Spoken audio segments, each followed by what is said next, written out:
So as Margie said, my name is Stephanie Wilkerson, and I'm with REL Appalachia. We started working with Metro Nashville back in 2014. And while Margie has spoken to kind of the data system and the warehouse for accessing early warning system data, what I'm speaking to today is about that common language piece for really nurturing a culture of data use. So it kind of speaks to that element that Nancy talked about before, providing leadership to nurture a culture of data use. And I'm going to speak to 3 practices that we engage groups in Metro Nashville for fostering that culture of data use. The first one is the root cause analysis to understand the problem. And when I mention problem, I'm referring to any barriers that are in a district to effective data use. We all use data, but are we using it effectively? And what are those barriers that are preventing us from effective data use? The second group process that we engage Metro Nashville educators in is developing logic models to define intended outcomes for collaborative inquiry. And then the third is developing innovation configuration maps. I'm going to talk about each of these separately to really describe what effective practices are. And thinking about the 5 elements that Nancy referenced, the logic model and innovation configure maps, they really are tools to communicate professional expectations for data use. So we used a fishbone, as you can tell by this visual, to engage a group of 40 in talking about what the barriers are to effective data use. A lot of times when we start working to build capacity around data use, we jump to the solution, the next best thing, the next best program, use this process. And we never really stop to ask ourselves, well, what's the problem that we're addressing to begin with? So because we were speaking to a culture of data use and not just a specific data use skill or practice, we began with the root cause analysis. And we looked at these different categories here of data collection and data use preparedness, all these different categories of things that might pose a barrier to effective data use. And we really focused our work on also collaborative inquiry. What are barriers to collaborative inquiry? And the group prioritized these as barriers. And what we found in this process, that key barriers that Metro Nashville wanted to prioritize and address included a lack of a common language, structures, protocols, and processes that guide how educators engage in collaborative inquiry. Also, a lack of trust when groups come together to discuss data and engage in the inquiry process. Sometimes it feels like very high stakes for teachers to put data at the center.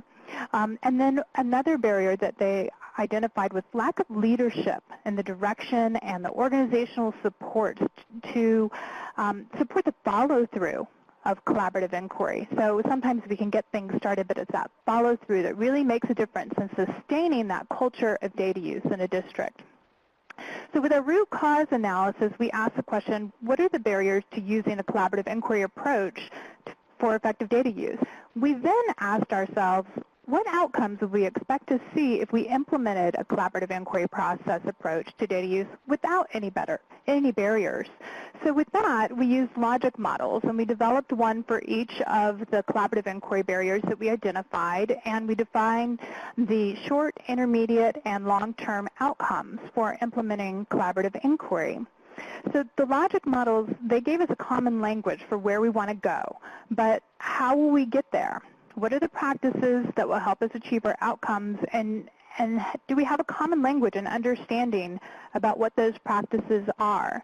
So moving from kind of this more abstract conceptualization of these data use practices, we then turn to develop an innovation configuration map to give us a very concrete description of what those practices are that would help us achieve the outcomes that we had defined in the logic models. So what you're looking at here is an example of one of the components of collaborative inquiry. This one focuses on using relevant data to drive decision making.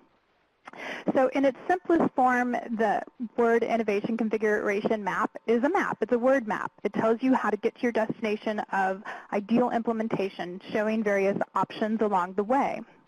So we used it to articulate the collaborative inquiry practices, and what you'll see here is an example of if you start looking at level E, we talk about how a data team, a team of teachers, maybe grade level team, would only begin by relying on opinions and assumptions when making decisions.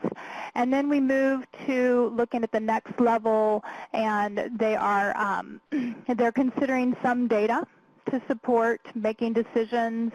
You move up a level, they're looking at multiple sources to analyze data before making a decision. Here you see that they're including quantitative and qualitative data to analyze. And then here in the ideal level of implementation under this particular dimension, you see that teams engage looking at multiple sources, quantitative and qualitative data to generate multiple possible solutions.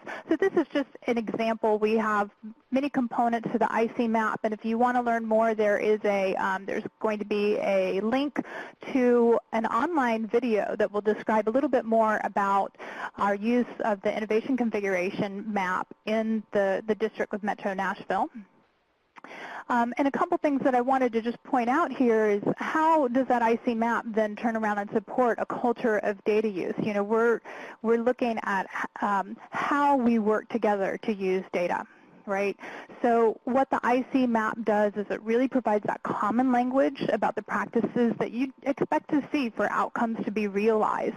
It also gives a continuum, so groups can self-assess where their starting point is and very concretely define the practices that would help them navigate toward higher and ideal levels of implementation. It also, one of the things about creating a culture of data use is that anybody could step into that culture, say a new teacher, and there would be languaging or tools or documentation that would help them understand what that culture is. So having a tool like an innovation configuration map helps everyone be on the same page with that common language, regardless of their experience or their position in the district.